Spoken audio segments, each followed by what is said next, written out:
자, 사무엘하 16장부터죠. 오늘 20장까지 가게 됩니다.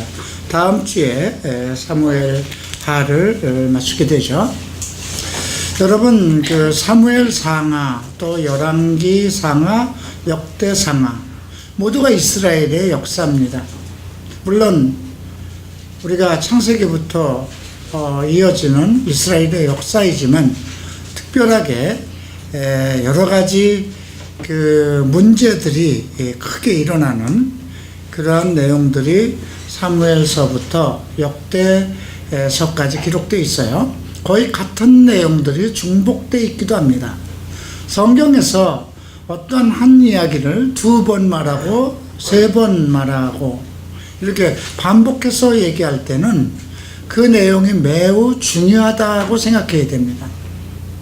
주님께서 늘 설교하실 때 가라사대 이제 진실로 이런 말씀을 하시죠.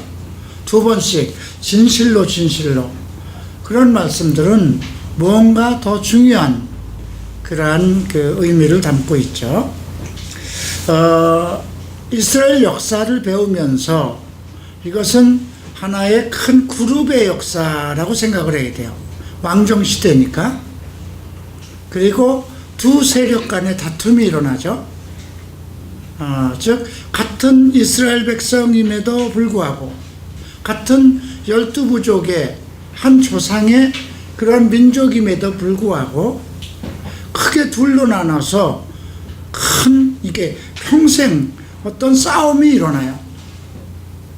그러니까 사무엘이 이제 사사가 된 이후부터 왕정 시대가 시작되는데 베냐민 지파냐 다윗 지파냐 이 전쟁이에요. 이것은 우리가 나중에 예수님 시대에도 발견할 수 있어요. 사마리아라는 지역이 있었어요.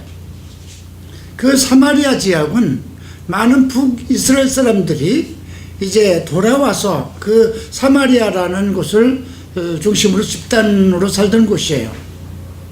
그런데 그게 북이스라엘의 서울이었고요. 예루살렘은 남유다를 중심으로 있었어요. 그런데 이 계속되는 그 왕들의 전쟁이 크게는 둘로 갈라지고 있죠. 한민족 속에서도. 우리가 이번 주에 마태복음 25장에서 열 처녀를 나와요. 열 처녀가 5 처녀로 이렇게 나누어져요. 그죠? 기름을 준비한 5 처녀, 기름을 준비하지 않은 5 처녀. 근데 그들은 모두 주님이 올 때를 기다리고 있었어요. 예. 주님이 오시는 것, 신랑이 오는 시간이 늦어서 다 졸았어요. 다 같이 졸았어요. 너무 언제 올지 모르는 그 시간이기 때문에. 그런데 기름을 준비한 사람들은 일단 신랑을 맞이했고요. 기름을 미처 준비하지 못한 사람들은 결국 참여하지 못했죠. 문이 닫혀버리고 나는 너희를 모른다 했어요. 그 이야기가 여러분들 나의 이야기가 아니고 비유라고 생각하면 큰일 나요. 그리고 그들은 하나님을 모르는 사람들일 거라고 열 처녀는 모르는 사람들이라고 생각하면 큰 오산이에요. 혼인잔치에 참여한 사람들이에요. 앞에는 우리가 앞장에서는 택함과 그 청함을 많은데 택함이 없다고 그랬죠. 그리고 성경 역사를 봐도 항상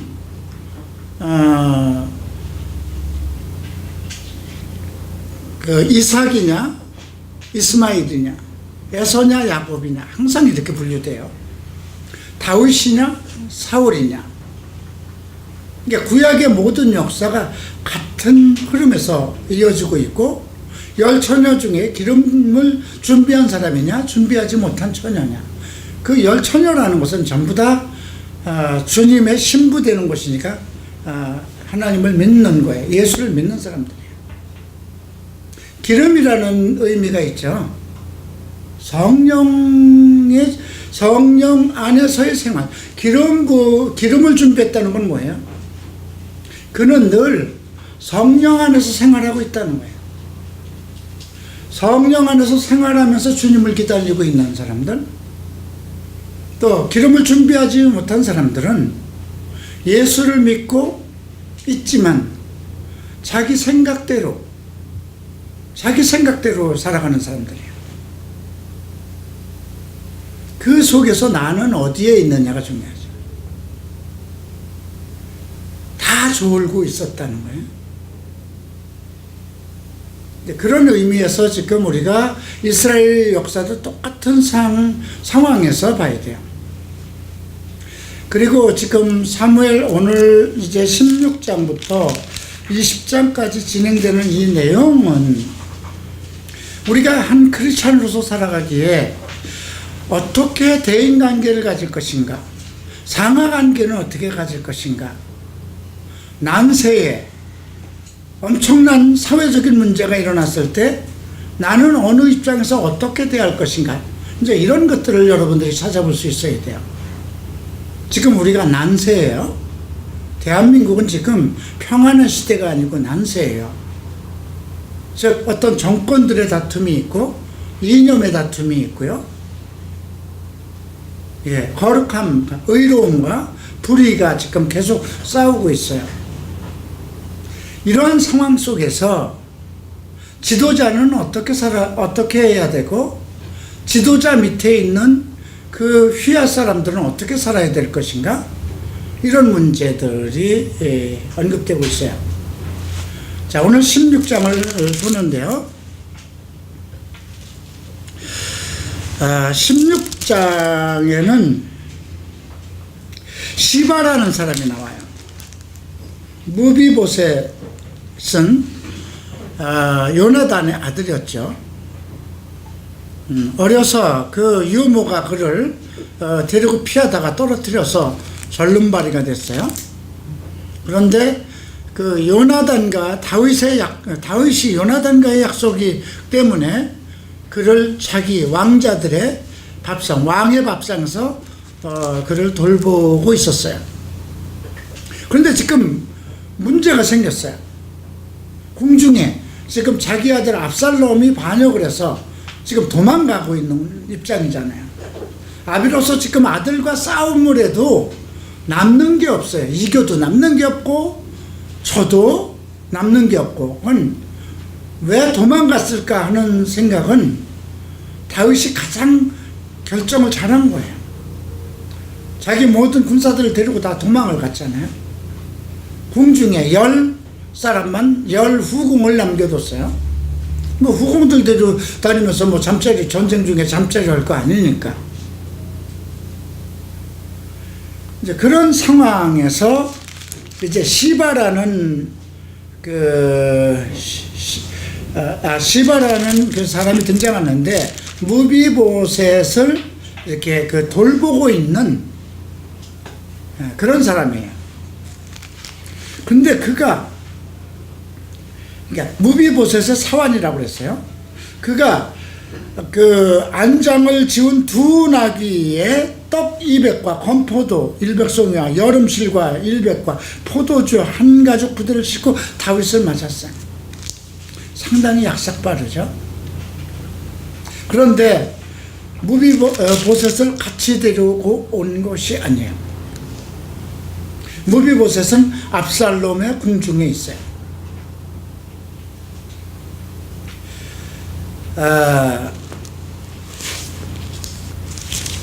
자, 그래서 이제 이걸로 당신과 같이 나온 소년들로 좀 먹게 하십시오. 그때 내 주인의 아들이 어디 있느냐 하니까 예루살렘에 있습니다. 그리고 저가 말하기를 이스라엘 족속이 오늘 내 아비의 나라를 내게 돌리리라 하나이다. 이 말이 한쪽 말이잖아요. 그죠? 무비보셋이 그렇게 얘기했다는 거예요. 지금 압살롬에 의해서 다윗 왕국이 지금 반란이 일어났는데 그 무비보셋은 원래 사울의 아들 요나단의 아들이잖아요. 그러니까 그를 모시고 있던 시바가 와서 음식을 바리바리로 싸가지고 와서 얘기하는 거예요. 그래, 너 주인은 어디에 있느냐 그랬더니 이제 내 아비의 나라를 내게 돌린다고 얘기를 했다. 이 말은 뭐예요? 이제 이 나라가 다시 망하고 베냐민 지파 그 사울의 후손들이 다시 장악할 것이다. 이렇게 무비보셋이 얘기했다는 거예요. 그런데 다윗은 어떻게 처리하는가 보세요. 4절에서 보면 무비보셋에 있는 것이 다 내 것이다. 시바가 가로되 내가 절하나이다. 내 주 왕이여 나로 왕의 앞에서 은혜를 입게 하소서. 이렇게 했어요. 자, 무비보셋은 궁중에 있어요. 그죠? 근데 지금 전생 중에 무비보셋에 가지고 있는 그러니까 요나단으로부터 자기 아버지 요나단으로부터 받은 모든 땅이 다 네 것이다. 그렇게 시바에게 얘기를 했어요. 근데 전쟁 중에 그 땅이 무슨 의미가 있어요? 아무 의미가 없어요. 그죠? 그런데 이 내용이 나중에 이제 뒤에 또 이제 그 무비보셋 이야기가 언급되고 있는 부분이 있어요. 19장 24절에 나와요.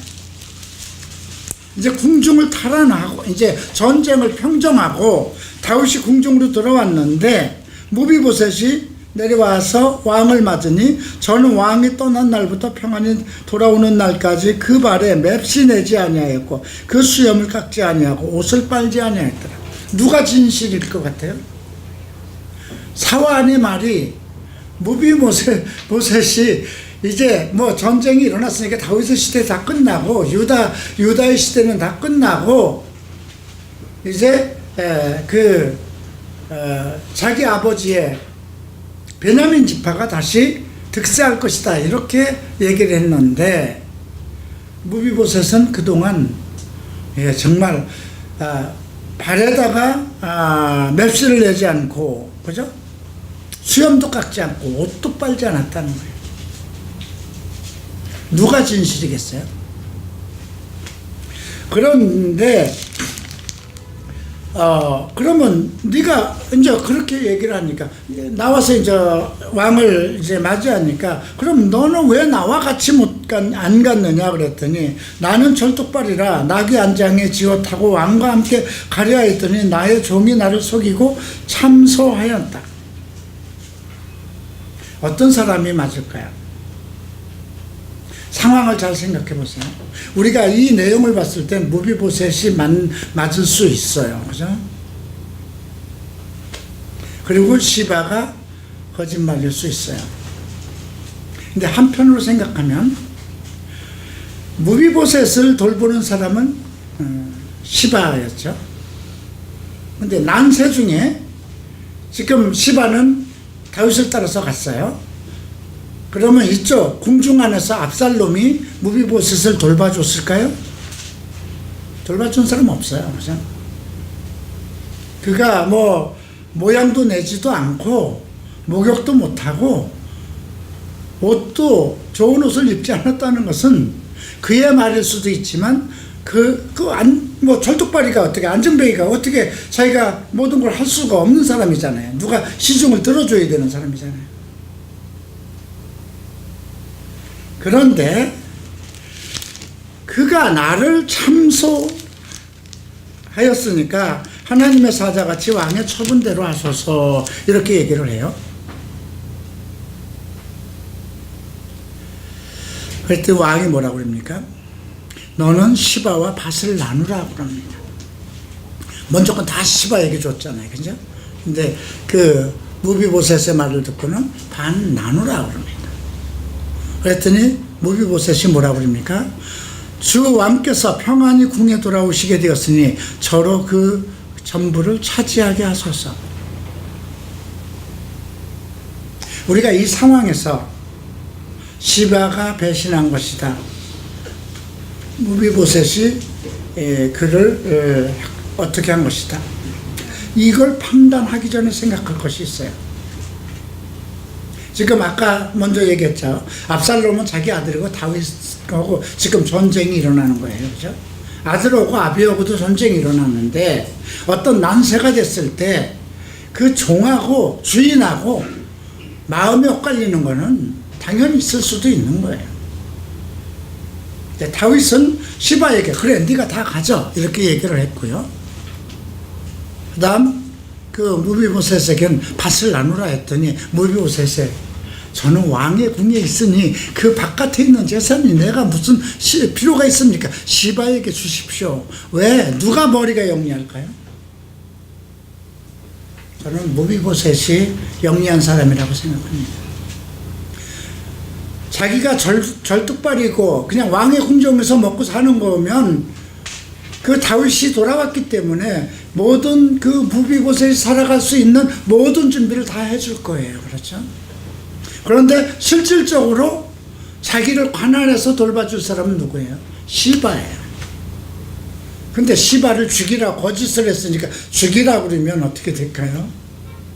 아까 우리가 앞절에서 보면 그 시바에 대한 얘기가 나올 때 그 16장이죠.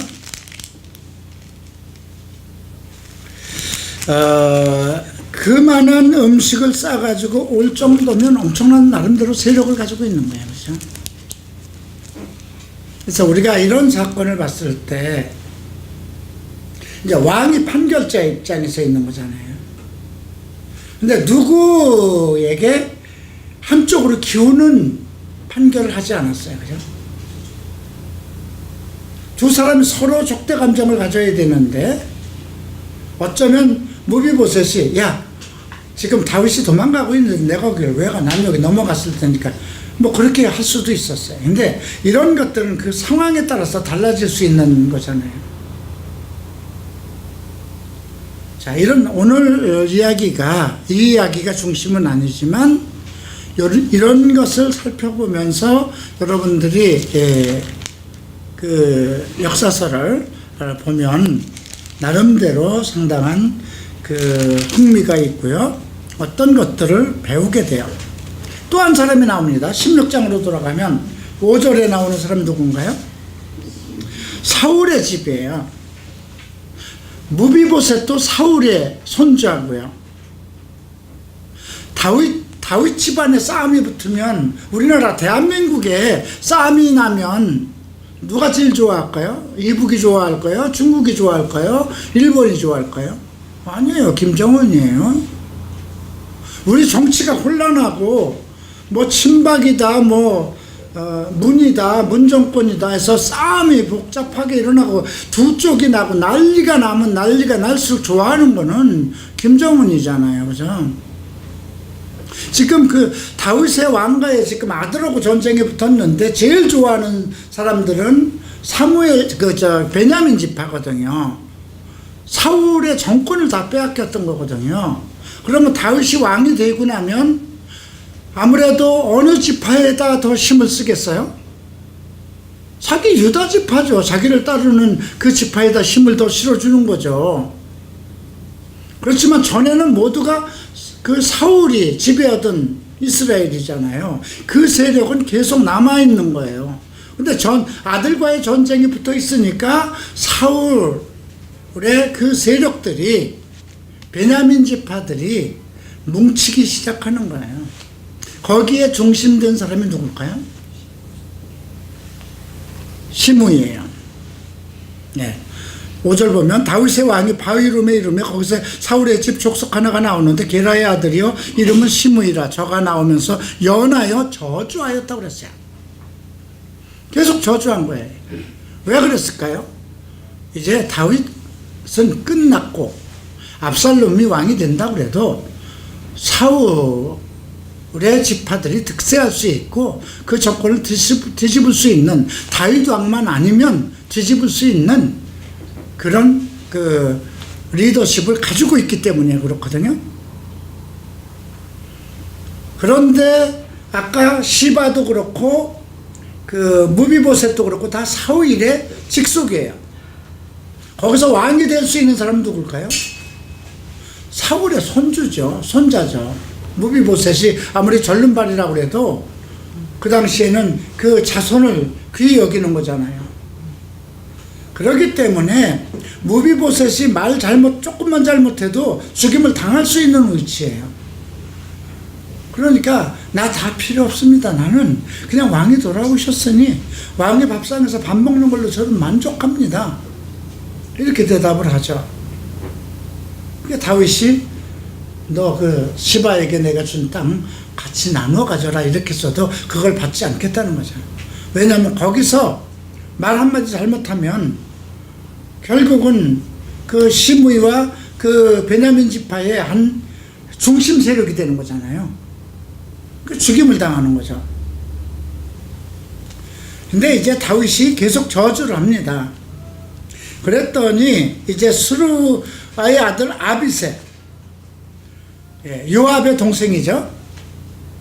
나와서 아이고 저거 건너가서 내가 머리를 베겠습니다. 그랬더니 이 10절에서 왕이 가로되 스루야의 아들들아, 이건 다 요압까지 함께 부르는 거예요. 내가 너희와 무슨 상관이냐. 예수님도 가끔 그 바른 말을 할 때 귀신들이 하던 소리인데 여기는 그 다윗이 하네요.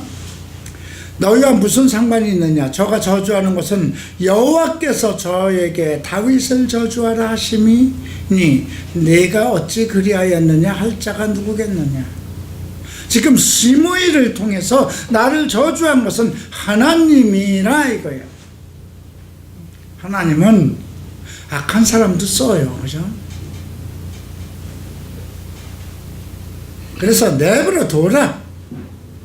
야, 모든 신복들이 내 몸에서 난 아들도 나를 내 생명을 해하려 하는데 이 베냐민 사람이랴 여호와께서 저에게 명한 것이니 저로 저주하게 버려둬라. 야, 내 아들놈도 나를 죽이려고 하는데 하나님께서 그를 통해서 지금 나를 저주한 것이다. 그러면서 아주 명언을 합니다. 12절 보죠. 혹시 여호와께서 나의 원통함을 감찰하시리니 오늘날 그 저주가달게 손으로 내게 갚아주시리라 하고, 그 시므이의 저주 때문에 하나님께서 보시기에는 그래도 왕의 기름 부은 자잖아요. 하나님께서 기름 부은 자를 저주하는 시므이, 그에게 분노하시지 않겠느냐 이거예요. 그래서 오늘 이 16장에서 우리가 살펴볼 것은 남세에 우리가 어떻게 살아갈 것인가, 이런 지혜를 얻을 필요가 있고요. 어떤 교회에서도 이제 보세요. 어떤 담임 목사를 이제 담임 목사가 지금 뭐 큰 잘못을 했을 때 내몰려는 세력이 있고, 그냥 싸움이 일어나잖아요. 그죠? 그러면 남아있는 그 전임 목사를 따르는 사람이 있고, 또 후임 목사를 따르는 사람들이 있고, 이 세력 간의 다툼이 있을 수도 있어요. 그죠? 이런 상황에서 하나님의 입장은 어디에 있을까, 이런 것을 생각해 볼 수가 있죠. 그죠? 둘은 다 나쁜 거거든요. 어떻게 대결하든지 간에. 그죠? 자, 그리고 나서 이제 시므이는 계속해서 저주를 하고요. 이제 15절 보면 압살롬과 모든 이스라엘 백성들이 예루살렘에 이르고 아히도벨도 저와 함께. 아히도벨. 자, 아히도벨이 누군가 한번 볼까요? 사무엘하 11장을 볼까요? 11장 3절을 보면 다윗이 보내어 그 여인을 알아보게 하였더니 고하되 그는 엘리암의 딸이요 햇사람 우리아의 아내 바세바가 아닙니까? 엘리암의 딸이에요. 네. 그러면 사무엘하 23장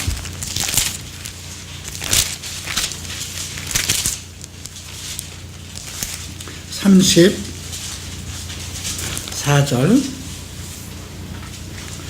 미아가 사람의 손자 아하스베의 아들 엘리벨렉과 길로 사람 아히도벨의 아들 엘리암과. 재밌죠? 아히도벨의 아들이 엘리암이에요.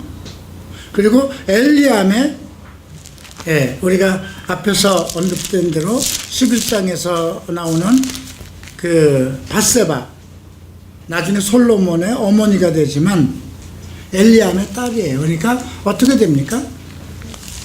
할아버지예요, 아히도벨이. 그리고 왕의 책사입니다. 자, 이제 그 이야기가 아히도벨이 등장해요. 책사라는 건 왕의 카운슬러, 그러니까 왕의 머리라고 이렇게 생각할 정도로. 자, 이제 다윗의 친구 아렉사람 후세가 압살롬에게 나왔고요. 또 그래서 이제 압살롬이 후세에게 얘기합니다. 내가 친구를 후대하는 것이냐? 내가 어째요 내 친구와 함께 가지 아니하였느냐? 이렇게 16장에서 언급을 하죠. 그랬더니 내가 이제 누구를 섬기리까? 그 아들이 아니니까 내가 전에 왕의 아버지를 섬긴 것 같이 왕을 섬기겠다. 이렇게 지금 그 압살롬에게 가는데, 이거는 나중에 그 내용을 조금 더 살펴보도록 하고요. 이제 원래 그 압살롬이 생각할 때는 후세가 다윗의 이제 휘하에 있었던 거거든요. 그런데 이 내용이 앞에서 우리가 후세와 관련된 것이 앞에서도 또 있었죠. 그 다윗의 신복들이 움직일 때 그 외세의 어떤 세력을 가지고 있었던 그 부하들 중에 이제 이 후세라는 이름이 등장했었고요. 자, 이제 20절 보면 압살롬이 아히도벨에게 이르되 너는 어떻게 할 모략을 우리에게 가리키랴. 그러니까 아히도벨은 지금 압살롬 편에 섰던 거예요. 왜 그랬을까요? 감정이죠. 분노죠. 사람이요, 아무리 나와 친했다가도 어떤 사건으로 인해서 분노를 갖게 되면 원한 관계를 가져요. 이제 이런 것들이 목사들도 잘 생각해야 할 일들이에요. 교회 안에서 내가 중이 있었던 장로들이나 자기 또 그 부목사나 스태프들 중에도 잘 거느렸다가 어떤 날 어떤 사건으로 인해서 그를 잘못됐을 때 역반역이 일어날 수 있다는 거예요. 그러니까 앞에서 16장에서 우리가 무비보셋과 그 시바의 그것도 다윗이 아주 공평하게 누구의 억울함 없이 이렇게 그 공정하게 하잖아요. 그죠? 그리고 지금 시므이의 사건도 자기를 저주하니까 이걸 감정으로 대하면 어떻게 될까요? 바로 죽일 수 있어야 돼요. 요압이나 아비살을 통해서 그냥 죽여라 그러면 죽일 수 있는 거예요. 그런데도 오히려 책망하잖아요. 그가 하나님의 입을 대신해서 나를 책망하는 것이다. 그러나 그의 책망이 하나님의 기름 부은 자를 저주했기 때문에 하나님께서 오히려 나를 불쌍히 여기실 것이다. 이렇게 다윗은 생각했죠. 그렇게. 그리고 압살롬 편으로 지금 그 후세가 따라갔고 아히도벨이 넘어갔습니다. 그러면 아히도벨이 어떤 묘략을 했는가? 21절에 나오죠. 압살롬이 먼저 물어봅니다. 너는 어떻게 행할 것을 우리에게 말하라. 이렇게 얘기를 하죠. 근데 앞에 이 후세도 이제 또 그 다윗의 책사 중에 한 사람이에요. 근데 후세는 다윗의 명령을 받고 다시 그 압살롬의 궁으로 돌아간 거고요.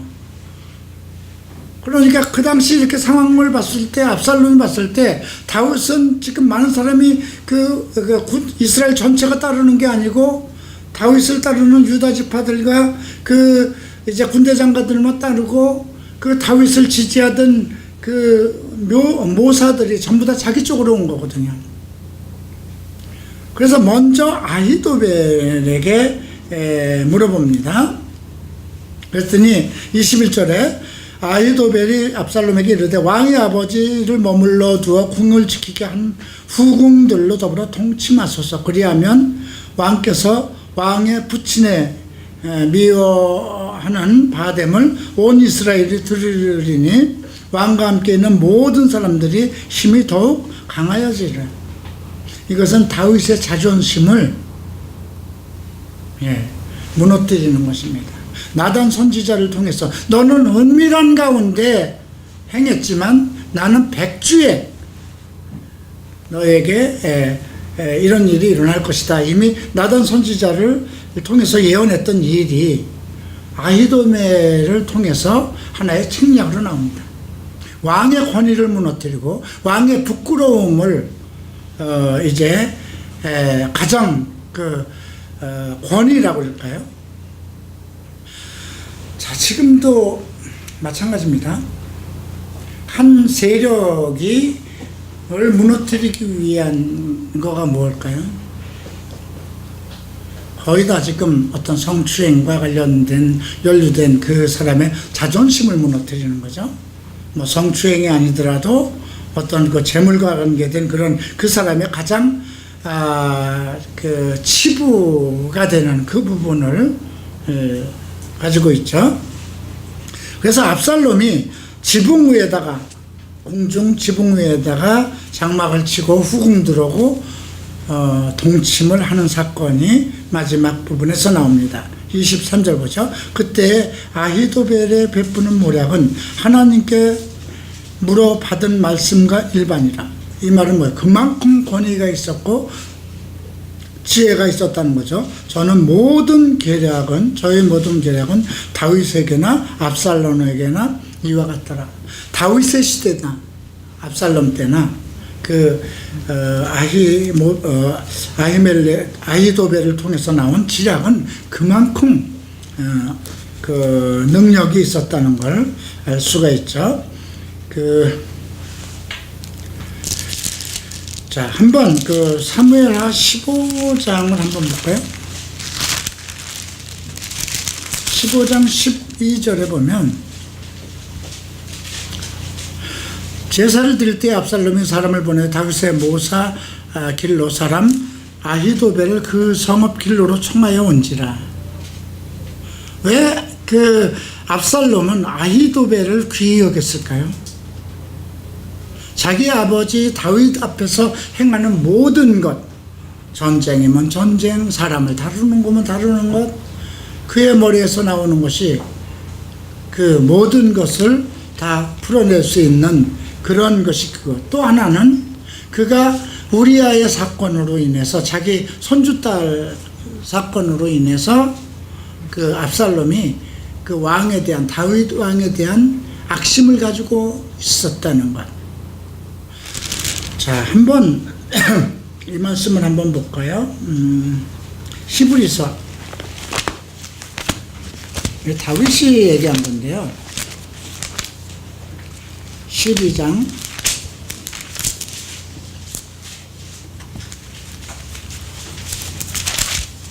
15절 보죠.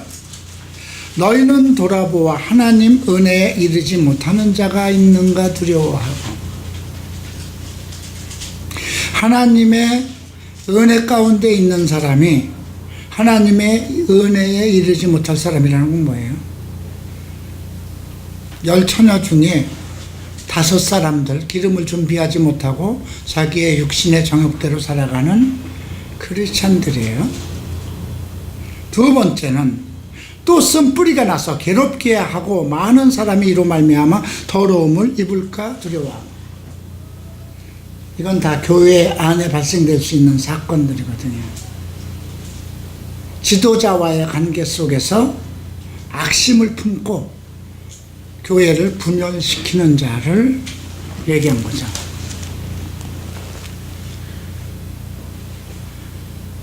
자, 이제 17장을 봅니다. 아히도벨의 책략이 나오는데, 아히도벨이 이제 다윗의 자존심을 꺾어버렸고요. 두 번째로 한 것은 17장 1절 보죠. 아히도벨이 또 압살롬에게 이르되 이제 나로 하여금 사람 1만 2천을 택하게 하소서. 오늘 밤에 내가 일어나서 다윗의 뒤를 따라 저가 고나고 약할 때에 엄습하여 저를 무섭게 한즉 저와 함께 있는 모든 백성이 도망하리니 내가 다윗 왕만 쳐 죽이고 모든 백성들은 왕께 돌아오게 하리니 무리에 돌아오는 오기는 왕이 찾는 이 사람에게 달렸습니다. 그러면 모든 백성들이 평안하리라. 압살롬과 이스라엘 장로들이 다 그 말을 옳게 여겼다는 것입니다. 근데 12,000명을 달라고 그랬어요. 이스라엘의 부족이 몇이에요? 12부족이죠. 12부족에서 100명씩 추리겠다는 겁니다. 그래서 완전히 이스라엘 백성들로 하여금 그러니까 어떤 군사들을 12,000명이라는 그 숫자들을 완전히 정예부대를 뽑아서 갈 것이라는 거예요. 네. 그런데 이제 압살롬이 생각하기는 또 후세도 있었어요. 그래서 후세를 부르라고 그랬어요. 근데 후세는 사실 다윗이 보낸 첩자거든요. 후세를 보내면서 그렇게 얘기를 했어요. 내 궁중에는 대제사장 아비아달이 있으니까 네가 압살롬 궁에서 어떤 일이 있고 아히도벨을 통해서 나타나는 책략이 있으면 네가 빨리 제사장의 아들들을 통해서 내게 전달하라. 이렇게 넣은 하나의 스파이였어요. 그랬더니 후세가 압살롬에게 이르되 압살롬이 저에게 말하기를 가로되 아히도벨이 여차여차히 말하니 우리가 그 말대로 행하랴. 그렇지 않거든 너는 말하라. 후세가 압살롬에 이르되 이때에는 아히도벨의 베푼 모략이 선치 아니합니다. 지금은 그의 전략이 별로인 것 같습니다. 이렇게 얘기하는 거죠. 왕도 아시거니와 왕의 부친과 그 종자들은 용사다. 다윗이 부리고 있는 요압이나 아비새나 대단한 사람들 아닙니까? 모든 전쟁을 승리로 이끈 사람들인데, 근데 왕은 지금까지의 모든 전쟁에서 정말 대단한 사람이었습니다. 이거죠. 곰이 새끼를 빼앗긴 것 같고 격분하였고, 우선 저들은 곰이 자기 새끼를 빼앗긴 것처럼 엄청난 분노에 가득 차 있기 때문에 아주 사기가 지금 다시 무엇인가를 자기 새끼를 찾아오기 위한 어떤 일념으로 가득 찼다는 걸 그렇게 얘기를 했고요. 왕은 병법에 익은 사람인즉, 왕은 전쟁의 병법에 아주 통달한 사람이니까 백성들하고 잘 리가 있겠습니까? 어느 굴에나 이런 데 숨어 있었을 것입니다. 자, 그러니까 10절 보면 비록 용감하여 사자 같은 자의 마음이라도 조상하려니 이는 이스라엘 무리가 왕에 붙이는 영웅이요 그 종자들도 용사인 줄 아나이다. 나의 모략은 이렇습니다. 온 이스라엘을 단부터 부엘세바까지 바다에 많은 모래같이 왕께로 모으고 친히 전장에 나가라. 이스라엘 모든 사람을 다 모아가지고 전쟁으로 나가라는 거죠. 우리가 그 만날 곳에서 저를 엄습하기를 이슬이 땅에 내린 것 같이 저의 위에 덮여 저와 함께 있는 모든 사람도 하나도 남겨두지 아니할 것이요. 또 만일 저가 어느 성에 들었으면 온 이스라엘이 줄을 가져다 그 성을 강으로 끌어들여서 그곳에서 한 작은 돌도 보이지 않게 할 것이다. 그러니까 모든 이스라엘 사람을 다 끌고 가십시오. 그래서 어느 한 성이라도 반역하면 이스라엘 백성이 그 성을 둘러싸고 그를 멸할 것입니다. 이렇게 얘기한 거죠. 근데 압살롬이 듣더니 아히도벨은 1200명만 내려가자고 그런 거죠. 12,000명만 내려가자고 그러고 후세는 전체가 다 나서야 됩니다. 이렇게 얘기를 하니까 이제 후세의 모략이 낫다 생각하니 14절 보면 이는 여호와께서 압살롬에게 화를 내리려 하사 아히도벨의 좋은 모략을 파하기로 결정됐다. 이것이 하나님으로부터 온 전략이라는 거죠. 이에 후세가 사독과 아비아달 두 제사장에 일러서 아히도벨은 이런 모략을 베풀었고 나도 이렇게 얘기를 했으니 빨리 가서 다윗에게 가서 오늘 밤은 광야에서 자지 말고 바다를 건너가십시오. 강을 건너가십시오. 이렇게 얘기를 했죠. 그러고 이제 사람을 보냈는데 들키고 말았어요. 그러니까 결국 어떤 그래서 어느 집에 가서 한 소년이 압살롬에게 구했죠. 어떤 지금 그 제사장의 사람이 지금 이렇게 다윗 쪽으로 갔습니다. 보고했더니 이제 그 사람이 바울임이 어떤 사람의 집으로 들어가서 그 뜰에 있는 우물 속으로 내려갔고요. 그 여인이 그 위에다 덮고 그 곡식을 널어서 그것이 우물인지 모르도록 이렇게 위장을 했죠. 그리고 이제 압살롬의 종들이 와서 히마아스와 요나단이 어디 있느냐 찾으니 시내를 건너가더라. 이렇게 얘기를 했어요. 그러니까 시내를 건너갔다 그러면 다시 그들 따라갈 수가 없으니까 저들은 다시 예루살렘으로 돌아왔죠. 자, 이제 저희가 돌아간 후에 우물에서 올라와서 다윗에게 이르러 고하니 가로되 당신들은 일어나 빨리 물을 건너가셔서 아히도벨이 당신들을 헤아려 하여 이런 모책을 했습니다. 그러니까 아직 그 왕이 완벽한 결정을 내리지 않은 거고 아히도벨이 이러한 책략을 가지고 있으니까 당신은 빨리 그 강을 건너십시오. 이렇게 얘기를 했습니다.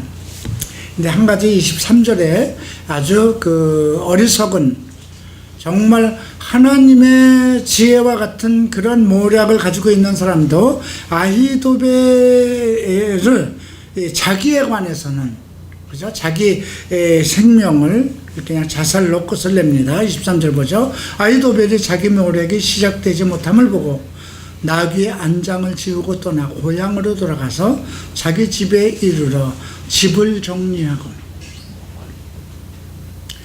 이 집을 정리했다는 건 뭘까요? 아직 스스로 목매어 죽음의 그 아비의 모에 장사됐다. 아히도벨은 자기 가문의 명예를 상당히 중요시하던 사람입니다. 자존심이 강했고요.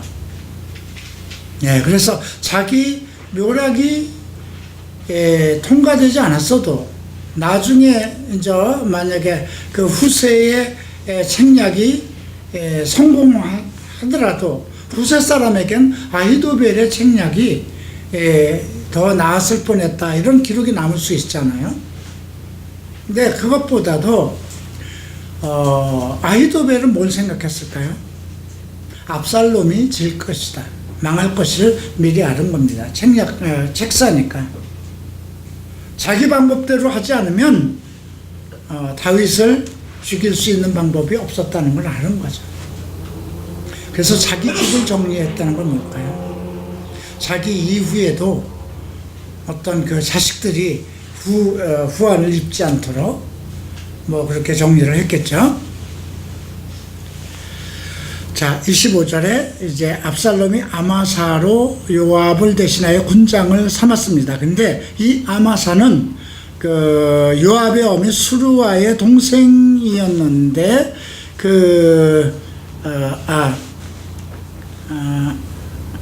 이드라라는 자의 아들인데 그 이드라가 나하스의 딸 아비갈과 동침하여 낳았으니 아비갈은 요압의 어미 수르가의 동생이었으니까 요압과 어떤 어머니 계통으로 해서 이걸 고종사춘이라고 그래야 되나요? 이종사춘인가? 이런 어쨌든 형제 집안뻘이죠. 이제 다윗이 마하나임에 이르렀을 때 암몬 족속에게 속한 라파 사람 나하스의 아들 소비와 로데발 사람 암미엘의 아들 마길과 글로임 길앗 사람 바르실레가 나옵니다. 그래서 그 많은 먹을 것을 가지고 이제 그 왕과 왕을 따른 사람들을 공개하죠. 그래서 이 사람들이 나중에 또 다윗이 복권한 후에 크게 이제 또 그들의 대우를 받는 그런 내용들이 뒤에 나옵니다. 18장 봅니다. 이제 다윗은 백성들을 계수합니다. 전부 다 자기와 함께한 사람들을 계수하여 천부장과 백부장을 그 후에 새로 이제 조직을 개편하는 것입니다. 그런데 한 사람에게 주지 않고 셋으로 나누어서 하나는 요압의 수하에 3분의 1은 수루아의 아들 요압의 동생 아비야에게 붙이고 또 그 3분의 1은 가드 사람 이때의 수하에 붙이고 이제 이때는 나름대로 그 당시에 어떤 외국 세력 중에 하나라고 보면 되겠고요. 자, 나도 반드시 너희와 함께 갈 것이다 이렇게 이야기를 합니다. 근데 백성들은 가지 마시죠. 죽을지라도 우리에게 주의하지 않을 것이니 왕은 10,000명보다 중하니 같이 가지 않는 것이 좋겠습니다. 이렇게 백성들이 다 얘기를 하고요. 그래서 이제 왕은 전쟁에 나가지 않고 이 세 부대로 나눈 그 이제 군대들이 움직이기 시작하는데 왕이 어떤 얘기를 하는가 보십시다. 5절 왕이 요압에게 아비새와 이때에게 명하여 가로되 나를 위하여 소년 압살롬을 너그러이 대접하라 그럽니다. 소년이라고 그럽니다. 야, 그 어린애 아니냐? 왜 그랬을까요? 자기 아들이잖아요. 그런데 지금 수루아의 아들 그 요압과 아비새와 이때가 전부 다 한가락하는 군대 장관들이거든요. 그러니까 이들의 성품을 봐서 능히 죽을 수도 있기 때문에 소년 압살롬을 반역자로 보지 말라는 거예요. 너그럽게 대해라 이렇게 얘기를 하죠. 자, 그런데 이제 전쟁이 붙었는데 압살롬이 어떻게 죽는가? 9절 봅니다. 압살롬이 다윗의 신복과 마주치고 압살롬이 노새를 탔는데 그 노새가 큰 상수리나무 번성한 가지 아래로 지날 때 압살롬의 머리털이 그 상수리나무에 걸림에 저가 공중에 달리고 그 탔던 노새는 그 아래로 빠져나갑니다. 그 앞에 우리가 지난주에 배울 때 그 압살롬의 머리가 뭐 그냥 얼마나 저거한지 대단한 것이 소개가 됐었는데 그 정말 대단한 그 머리카락 때문에 결국은 이제 죽게 되는 그런 상황입니다.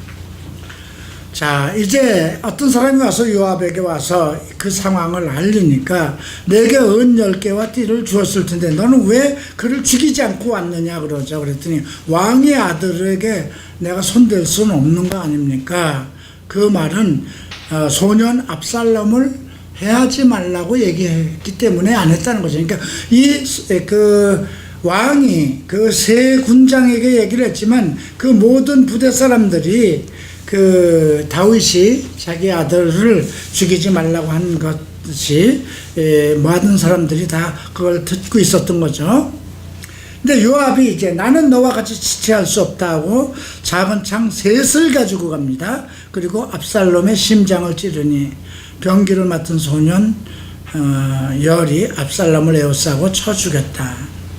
그리고 이제 요압이 나팔을 불어 백성들로 그치게 하니 저희가 이스라엘을 따르지 않고 다 돌아왔죠. 그리고 압살롬을 옮겨다가 숲을 가운데 큰 구덩이에 던지고 이제 돌무더기를 쌓우고요. 압살롬이 살았을 때 자기 아들이 없는 걸 한탄해서 세운 비석을 거기다 갖다 세워서 압살롬의 기념비를 라고 일컬었습니다. 자, 그리고 이제 19절에 사독의 아들 아히마스가 이제 청건대 나로 빨리 왕에게 가서 왕의 여호와께서 왕의 원수가 갚아주신 소식을 전하게 해달라고 얘기를 합니다. 그랬더니 요압은 너 이거 좋은 소식 아니야?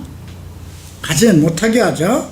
그리고 구스 사람 21절에 보면 내가 가서 네가 본 그대로 왕에게 전하라 이러죠. 이게 요압도 전략가 중에 하나였어요.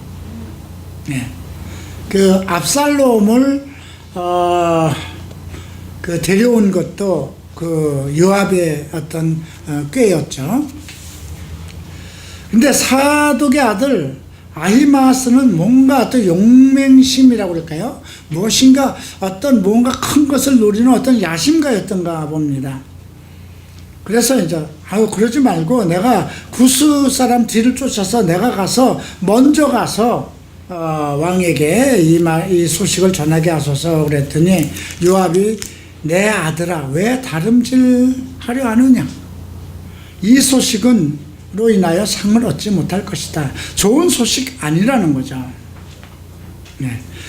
이제 근데 결국은 아히마아스가 들길로 달려서 구스 사람보다 앞서서 갑니다. 이제 25절 보니까 파수꾼이 외칩니다. 이제 어떤 사람이 지금 달려오고 있는데 그 사람이 다름질하기 때문에 누구냐 이제 기다리고 있는 거죠. 좋은 소식을 기다리고 있는 것이죠. 27절 봅니다. 파수꾼이 가로되 나 보기에는 앞선 사람이 다름질이 사독의 아들 아히마아스의 다름질과 같습니다. 왕이 가로되 저는 좋은 사람이니 좋은 소식을 가져올 것이다. 자, 근데 아히마아스가 이제 도착을 합니다. 네. 근데 평강하옵소서 하고 얘기를 하고 절을 하고 왕 앞으로 가는데 왕의 하나님 여호와를 찬양합니다. 그리고 내 왕을 대적하는 자들을 붙여주셨습니다. 근데 이제 압살롬은 잘 있느냐고 묻죠. 그랬더니 내가 떠날 때 사실 보지 못했습니다. 어떻게 된 것인지 보지 못했습니다. 참 아주 약삭 빠른 사람이죠. 그죠? 왕 앞에 가서 좋은 소식을 가져온 것처럼 이렇게 전하면서도 왕이 들어서는 안 될 나쁜 소식은 말 안 하고 결국 인심은 자기가 얻었어요. 그죠? 이런 사람들이 있어요. 우리가 일을 하다 보면 아주 욕먹을 짓은 안 해요. 네. 앞에서는 참 뭔가 보기 좋은 말만 하는 사람이 있죠. 자, 그런데 이제 그럼 넌 옆에 있어, 넌 빠져 이렇게 얘기하고 뒤에 오는 사람을 보고 물어봤더니 구스 사람이 와서 소년 압살롬 잘 있느냐 했더니 왕을 대적하는 자들이 다 그렇게 되기를 원합니다. 근데 이제 왕이 마음이 심히 아파서 문 위에 올라가서 울죠. 내 아들 압살롬아, 내 아들 압살롬아, 내가 너를 대신하여 죽었다면 압살롬 내 아들아, 내 아들아. 반역을 하고 왕위를 놀리고 아들을 죽이려고 그러고 자기 후궁들을 10명이나 가늠한 자기 아들임에도 불구하고 아버지로선 자기 아들이 죽었음에 대해서 애통을 하죠. 19장을 봅니다. 그리고 19장에서는 복위를 합니다. 다시 올라가죠. 4절에 왕의 얼굴을 가리고 큰 소리로 부르되 내 아들 압살롬아, 압살롬아, 내 아들아 하니 이렇게 계속 시금을 전폐하고 그 아들을 잃은 것에 애통하기 때문에 이제 요압이 나섭니다. 5절 봅니다. 왕께서 오늘 왕의 생명과 왕의 자녀의 생명과 처첩들의 생명을 구원한 모든 신복들의 얼굴을 부끄럽게 하시니 왕께서 미워하는 자는 사랑하시고 사랑하는 자는 미워하시고 왕께서 미워하는 자는 사랑하시고 사랑하는 자는 미워하시고 오늘 왕 장관들과 신복들을 멸시하심을 나타내십니다. 오늘 내가 깨달았으니 만일 압살롬이 살고 오늘 우리가 다 죽었으면 왕이 마땅히 여기실 뻔했습니다. 오늘 내가 한 가지 깨달았는데 차라리 우리가 다 죽고 압살롬이 살았으면 좋을 걸 그랬습니다. 그 얘기를 하면서 만약에 왕이 지금 정신 차려서 백성들 앞에 나서지 아니하면 오늘 밤에 한 사람도 왕과 머물지 아니하고 그 화가 왕이 젊었을 때부터 지금까지 당한 모든 화보다 더할 것입니다. 왜냐하면 역적이 된 거잖아요. 그죠?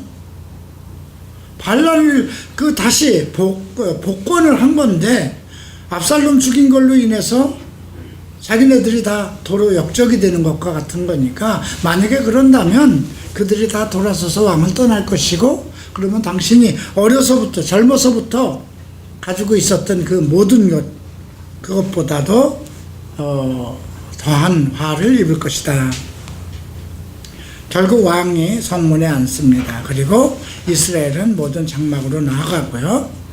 자, 9절 봅니다. 이스라엘 모든 지파 백성들이 변론하여 가로되 왕이 우리의 원수의 손에서 구원내셨고 또 우리를 블루셋 사람에게 손에서 구하셨으나 이제 압살롬을 피하여 나라에서 나가셨고 우리가 기름을 부어 우리를 다스리게 한 압살롬은 싸움에 죽었거늘 이제 너희가 어찌하여 왕을 도로 모셔올 일에 잠잠하겠느냐. 이제 백성들 회의가 다시 열리는 거예요. 압살롬을 왕으로 기름을 부었었던 사람들이에요.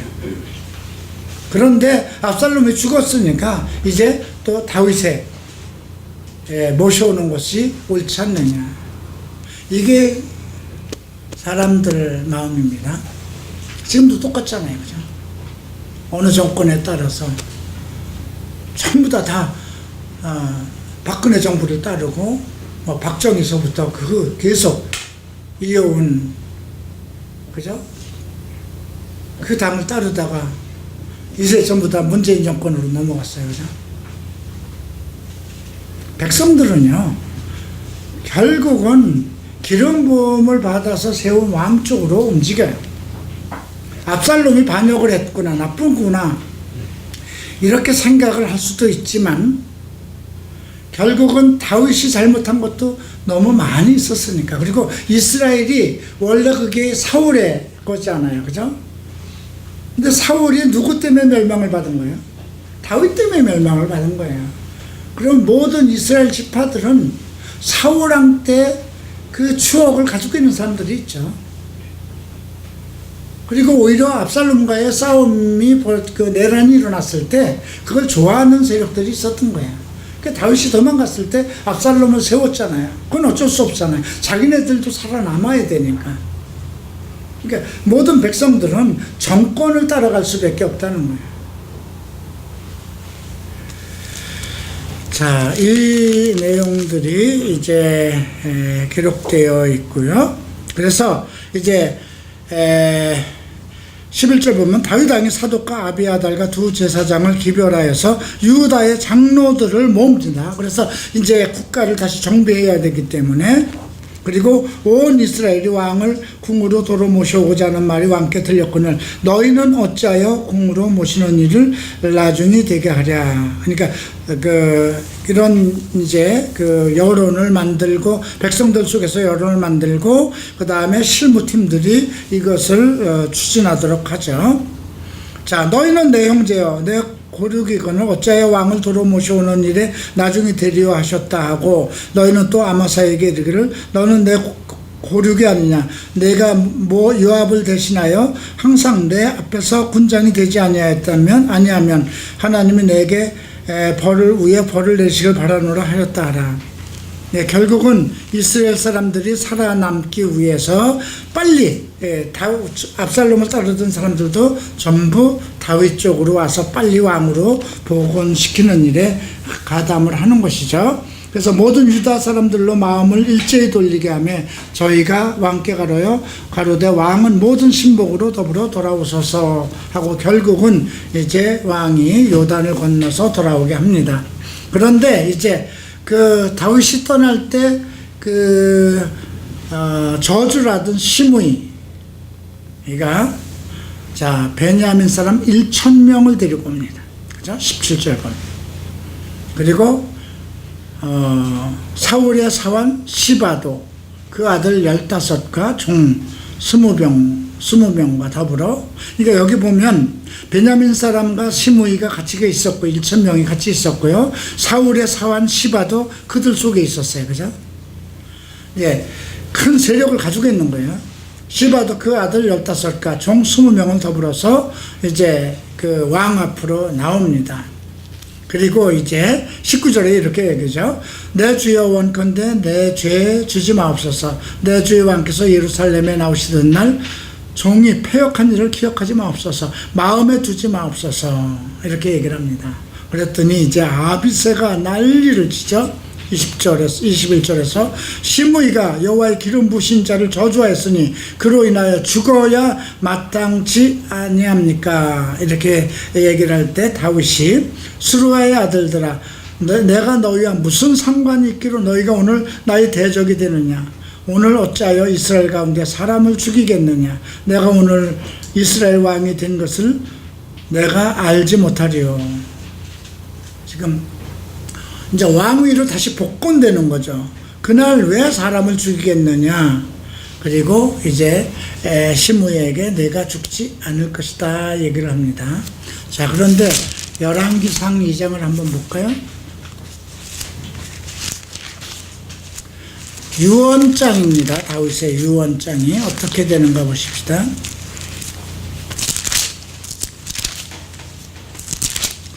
2장 5절에 보면 스루아의 아들 요압, 그가 아브넬 에델의 아들 아마사르에게 행한 일을 내가 알거니와 저가 저희를 죽여 태평시대의 전쟁에 피를 흘리고 전쟁의 피로 자기의 허리에 띈 띠와 밭을 신에 묻혔으니 내 지혜대로 행해서 그 백발로 평안히 음부에 내려가지 못하게 하라. 자기 그 다윗 왕권을 세우는데 가장 1등 공신입니다. 요압입니다. 그런데도 자기 아들에게는 자기가 죽이지 말라고 했던 이스라엘의 군대 장관 그 아브넬을 죽인 거에 대해서 그를 그냥 편안히 백발로 내려가지 못하게 하라는 거죠. 그 다음에 그 7절에 보면 길르앗 바르실레에 대한 이는 이제 다윗이 쫓겨서 요단으로 들어갔을 때 엄청난 그 재물을 가지고 와서 다윗과 그 가솔들을 섬긴 사람이거든요. 그래서 그 아들들에게 은총을 베풀어서 내 상에서 먹는 자 중에 참여하게 하라.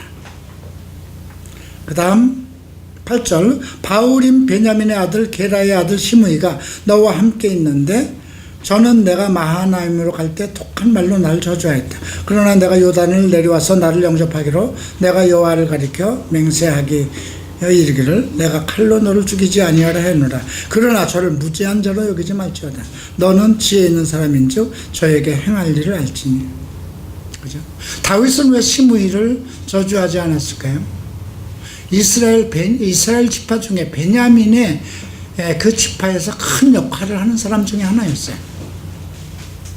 시바도 그렇고 무비보셋의 아들 시바도 그렇고.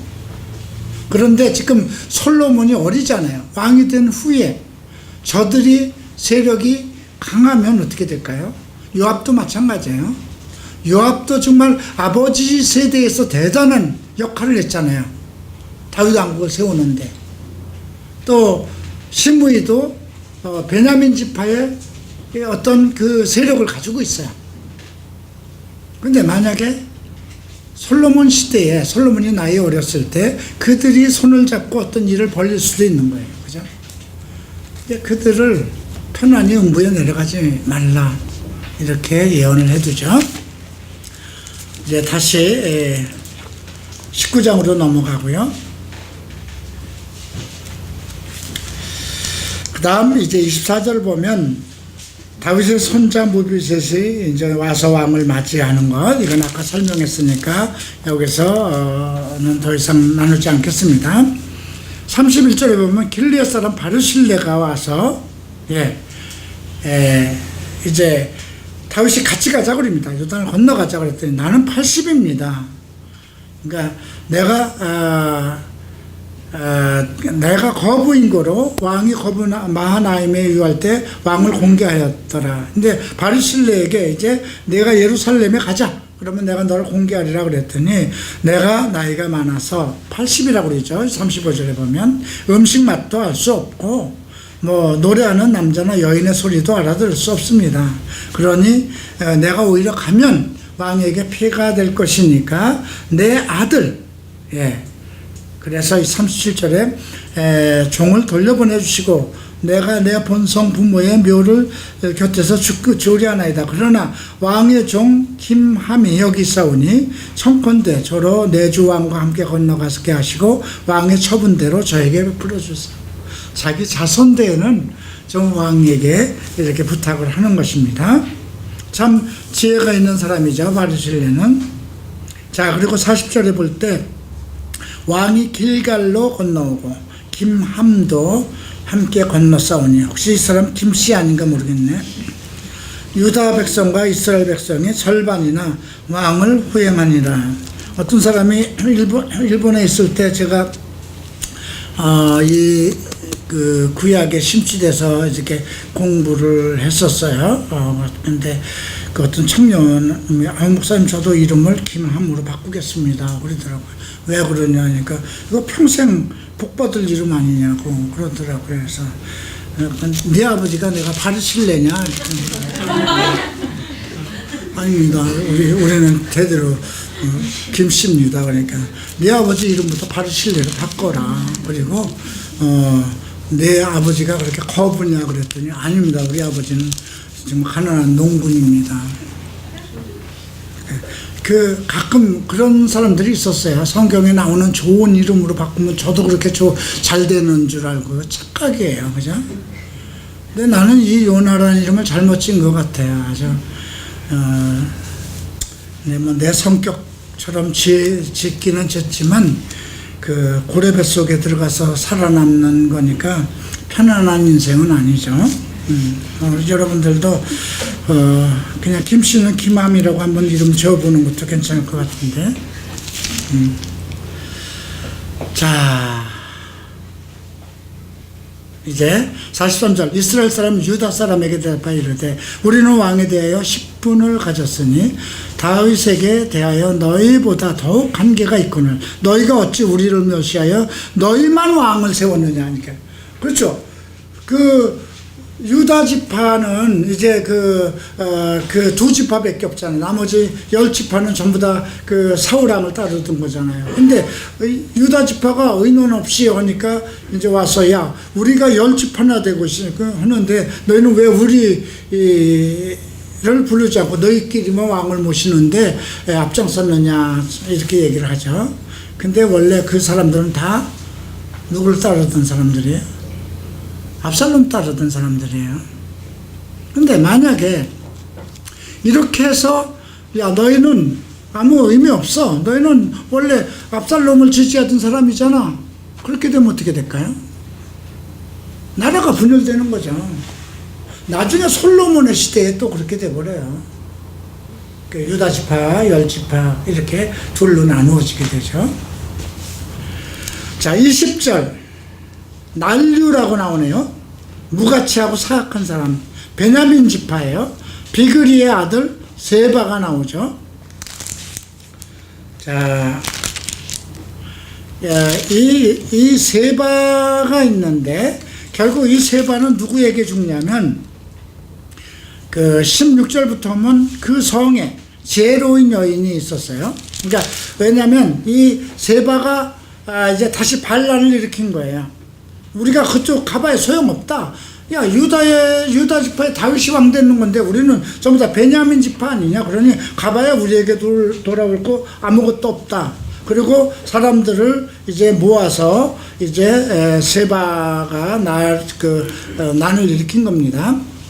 자, 그 이야기가 시작되면서 다윗은 이제 본궁으로 들어와서 후궁 10명과 동침하지 않아서 저희들은 생과부로 지냈다고 그럽니다.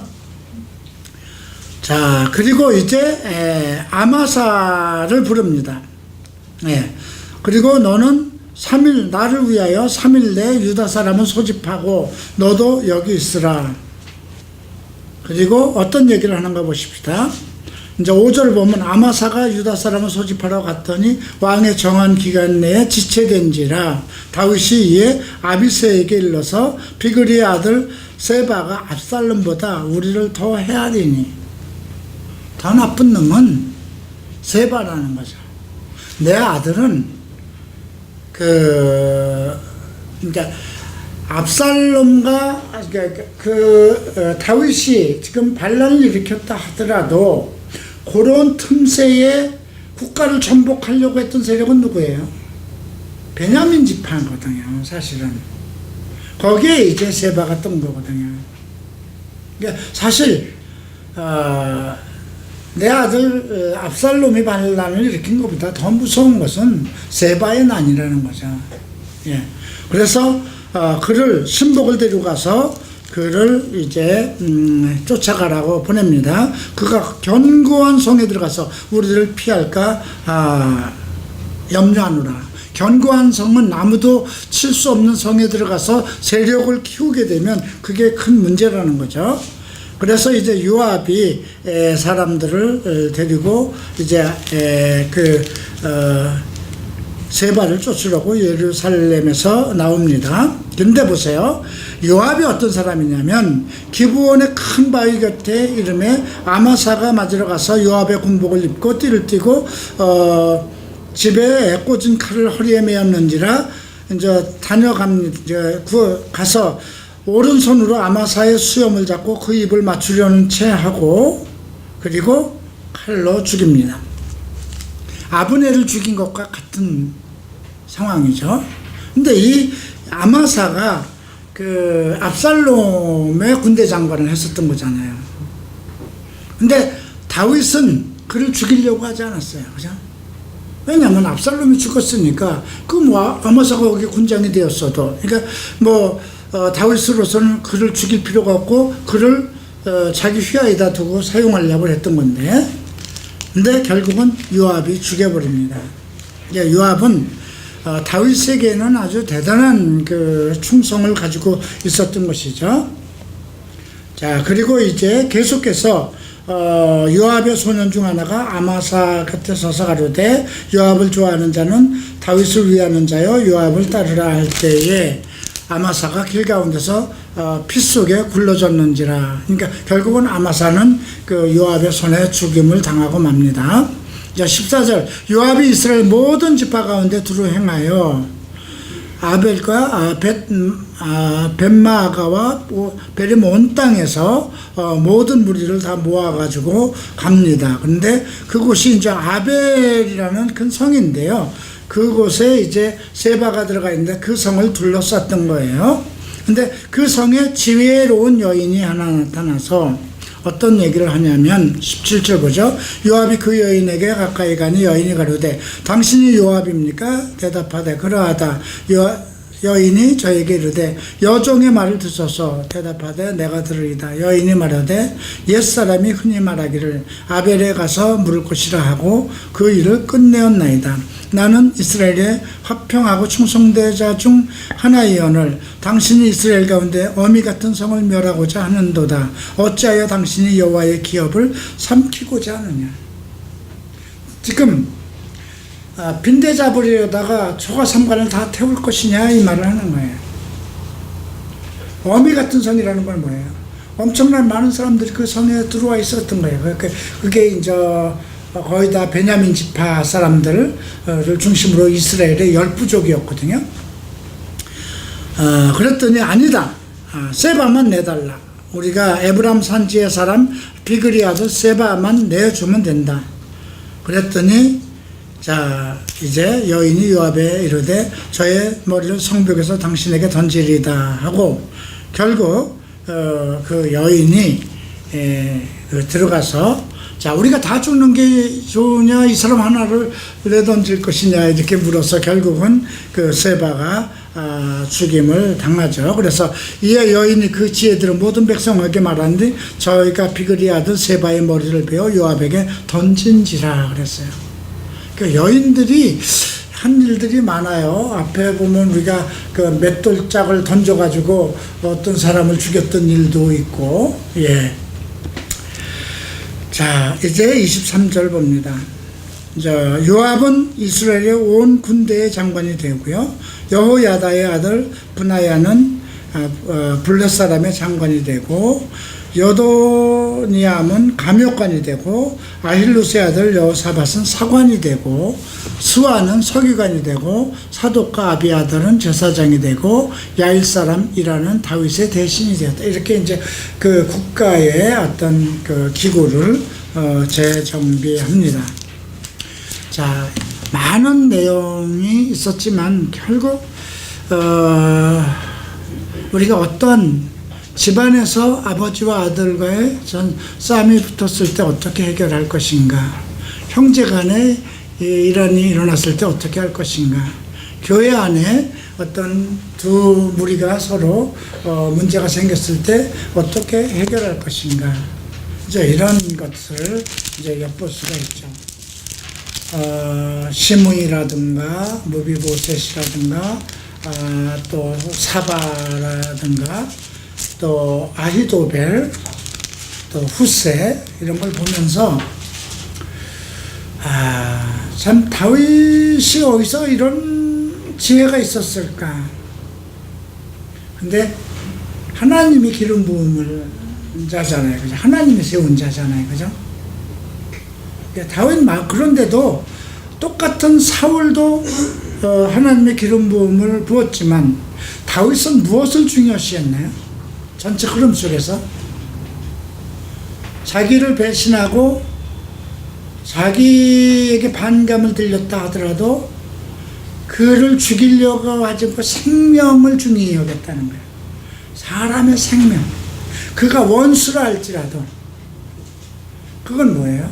사람이 모든 생명이 하나님으로부터 왔기 때문에 기름 부음을 받은 자로서 생명을 귀히 여기는 것. 자기가 왕으로서 누구를 죽일 수도 있고 살릴 수도 있지만 생명의 주관자가 하나님이라는 것.